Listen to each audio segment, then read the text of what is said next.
Yo, yo, yo. Once again, it's on. Hashtag BOTG, we're back. We in these streets. Yeah, got something for you. Yeah, got something for you. We just walking around. We bump into what's going on right here. Those faces on the camel. Show y'all where we at, what we doing back. Yeah, how y'all feeling? How your family doing? You know, so we going in here right here. It's the Savannah African Art Museum, free admission. Right? It's right here on the corner. I just happen to be walking down the street, you feel me? So we gonna take a little bit of time and go and see what's going on. I know a little bit about a lot, not a lot about a little bit. So I'm always trying to put some fat on my brain. Shout out to Pimp C, Short Texas, UGK. So this is where we going. Let's see what they got going on. Just chilling, learn a little bit about everything going on this beautiful planet of ours. Every continent trying to put boots on the ground. Yeah, we're gonna put boots on the ground. So let's go.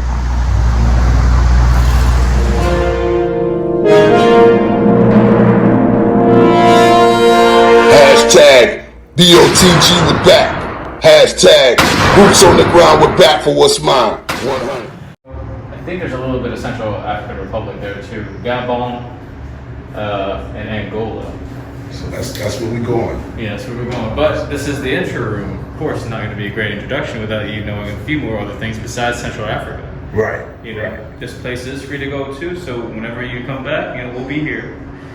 But in the case of Central Africa, it's actually one of my favorite places to study because it was such a, in my upbringing, knowing more about history since I was a kid, there was always something missing. What was missing in my whole view of the world, and it was Africa. Africa? Yeah, it was wow. Africa. I didn't really explore deeply into African kingdoms, African society, African culture, and if you look at scientifically speaking and artistically speaking, right, our roots are in Africa. So why didn't I start there in the first place, right? You said the whole world roots in Africa. That's what they're saying, the scientists. Okay. Yeah. I mean, you have DNA evidence and hominids existing in Africa right, or other continents. We just kind of spread out. Wow. And then artistically speaking, they found more artwork on cave dwellings there in Africa that were a form of art, also a form of record keeping. And these are exactly in that same lineage. You have to understand that in most of Africa's time, honestly, most of how we transferred knowledge from one generation to the next is through oral tradition. Oral tradition. Not even writing. Writing is a fairly recent thing that we all share. Okay. Language too. The only reason why you and I can talk and understand each other is because we share English as the lingua franca. So in Central Africa, and I always like studying Central Africa because there's so much things that you can learn about. And just to give you a hint on how big Africa is, if you don't already know, picture 3 lower 48 states, the United States, smacking down in Africa. That's how big it is. So 3 times the size of our lower 48. That's how big it is, man.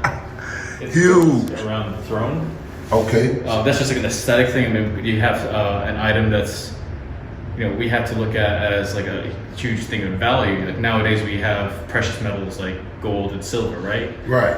I mean, ivory nowadays is kind of frowned upon because where it comes from. But back in the day, it was a source of a lot of currency. So right. So the people on the top, these will be the ancestors of the king. Yeah. And this is one wooden piece. Yeah, and that's actually another aesthetic that I'm going to show you further down called a spider motif. Okay. And there's stuff behind that too. And this is would you say it's more of a European? It's a mix between the two. You have African and European. Wow. Hybrid art. But normally they'll be on that on these stool. Yeah, stools. Yeah, usually because you have to think of it this way. the king sits on a higher plane than the rest of his subjects. Right. His subjects usually sit on woven mats that are specifically made for their clan. You know, they would have see patterns on their royal rank and stuff like that. Wow. And I was wishing I could get this on my. This is ironwood. Yeah, it's ironwood. It's One actually very piece. dense. I looked it up. I was taking physics at the time, and a guy asked me like, "Can you find out if this can float or not?" And I actually did. I was like, "Can it float?" Like Google search. It's like actually some ironwood is actually very dense that it's very hard to.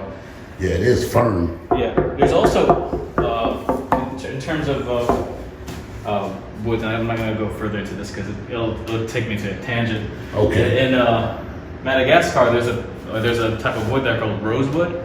When you cut into it, it's kind of like a light to dark red, and it's a really beautiful piece of wood that you work with into furniture. Wow, rosewood. Yeah, rosewood. It's very lucrative trade, and it's illegal to export it out of Madagascar because it takes a long time for it to grow. But the Chinese actually really like to have something like that. It's more of a status symbol. Even today, you start to see examples of Africa being like kind of used as a commodity bank, basically. Like, oh, we will really want that because it's called rosewood and it looks great as a furniture. Right. I mean, It's like the rich get it because the Chinese were doing business with Africans. yeah. Not only that, like the phone that you have right now, most of the parts of that, the rare earth minerals are probably from the Congo. Oh, okay, okay. And give you a little bit of history with that, with rare earth minerals. You know, the uranium that we got for World War II, the atomic bombs that we used, that actually came from the Congo. Wow. Yeah, so to give you that huge like history, So that's we how. owe them. Yeah, exactly. Like we secured so much like stuff in Africa just to keep the world going. Gotcha.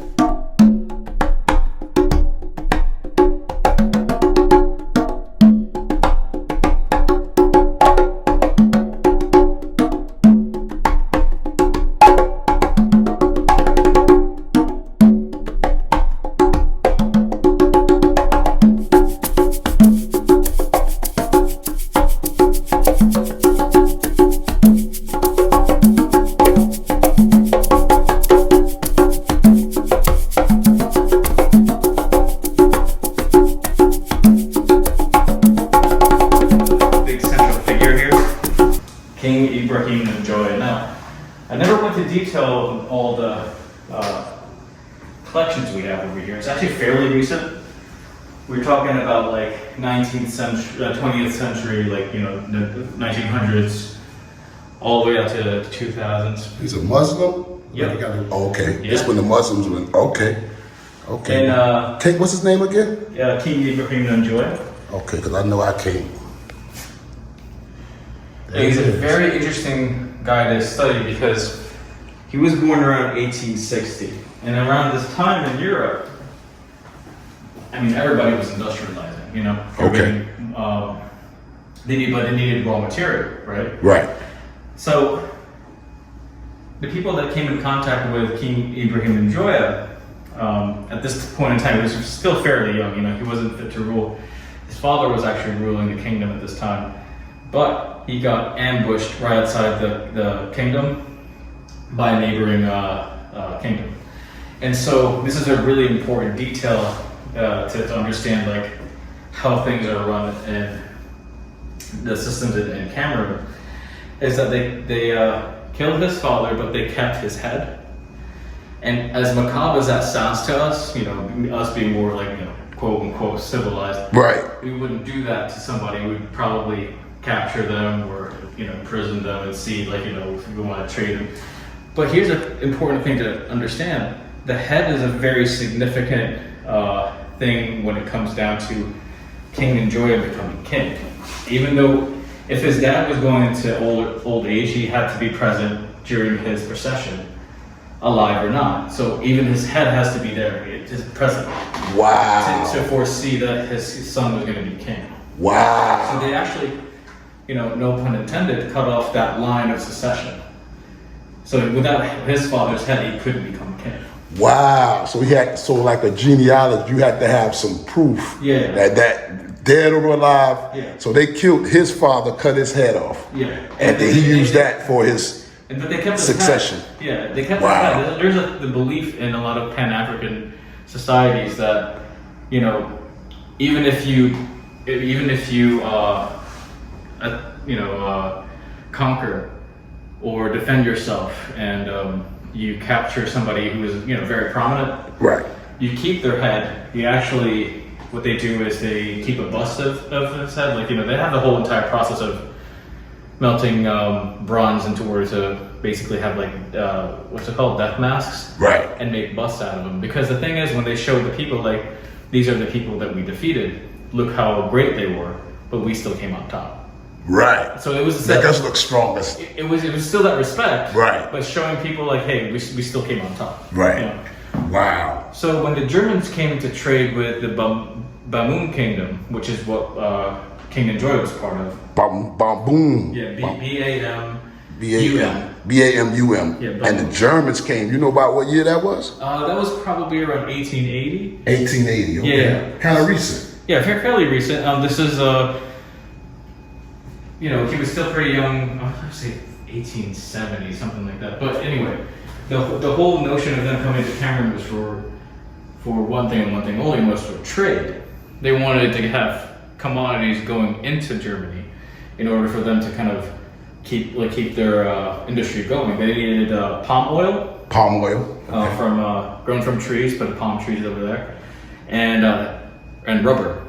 And rubber. Yeah, and his kingdom was perfect to grow all those two things. They had rubber trees and they have palm oil. So is the rubber tree, is that indigenous to the Americas or Africa? Because I heard it's coming out of South America, I understand. The Olmecs, I heard. It's interesting because there's so many variety of trees around the world Gotcha. that do produce like a certain rubbery resin. Right. That you can farm. Like even in Malaysia they have it, Indonesia. Okay. And they do have it in South America. There's some indigenous plants that grew there that have like that rubberized texture, but some of them are also planted there. So right, through trade, like you said, they'll find them and bring them aboard and drop them so they have to travel no more. Exactly. Exactly.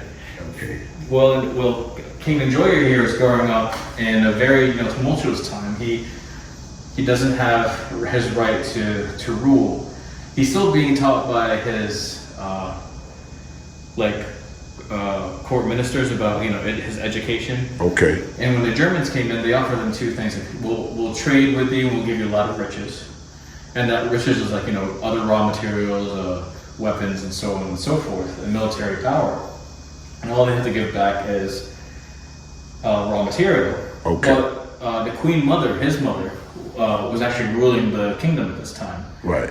And so she said, well, we can't do anything without his father's head. And he explained to them, like, this is how it has to work.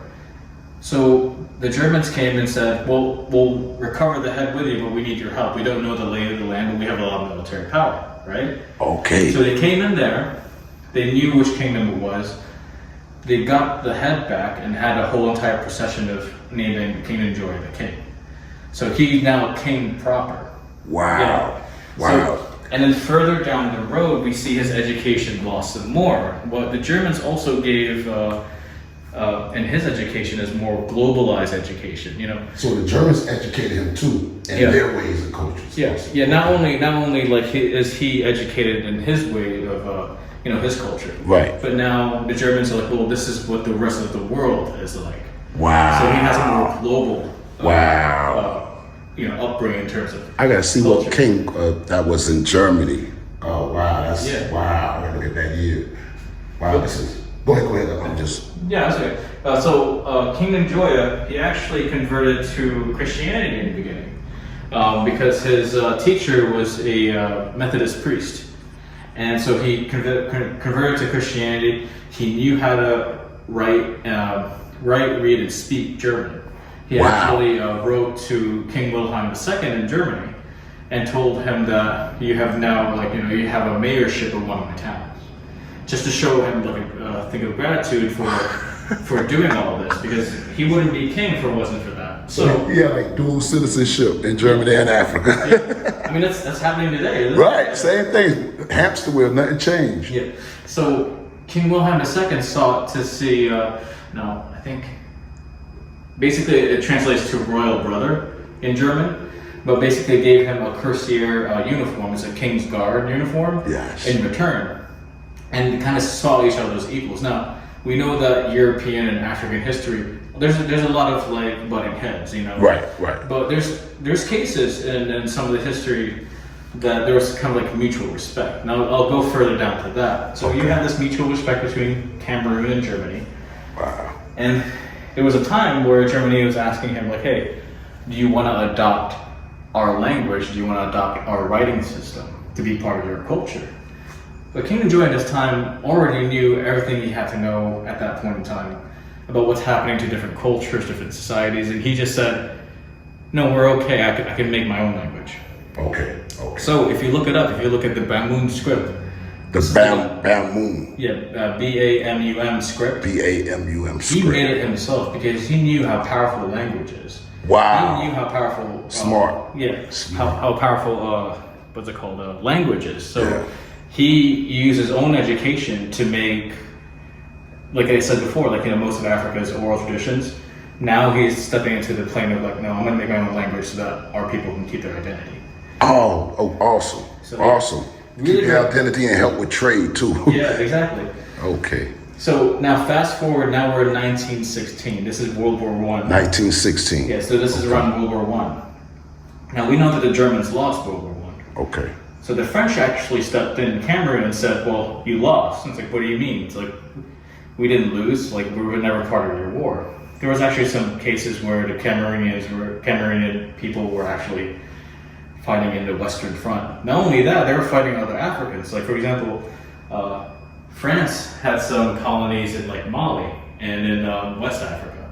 And they also had troops. French. Yeah. Yes. They also had French units there in the Western Front too.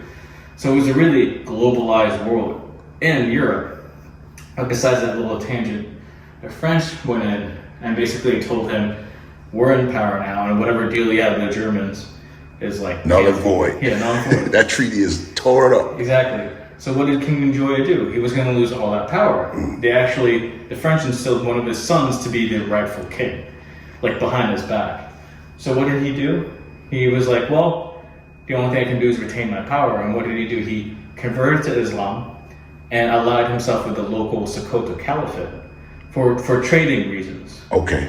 So he still had the power of like, he still owned all the rubber plantations, all the palm oil and all all that stuff like that, and so he traded it locally. So he went from Christianity to Islam. for business. Yeah, for business. Business. So he was he was a really interesting guy. It's kind of like he saw the changes in the world. He's kind of like rolled with it, you know, basically. Right. So a lot of Bamoon kings are exactly how this guy is depicted. Yes. As a warrior king, but honestly, if you look at his track record, he was really mostly like a businessman, a scholar, an educator, a diplomat. So he was all these things, but in Cameroon, there's so many statues of him because he's such a big national hero. Wow. Just for that little bit of information, I mean, he's really deep. Yeah. Peace to you. And this is just one guy, you know?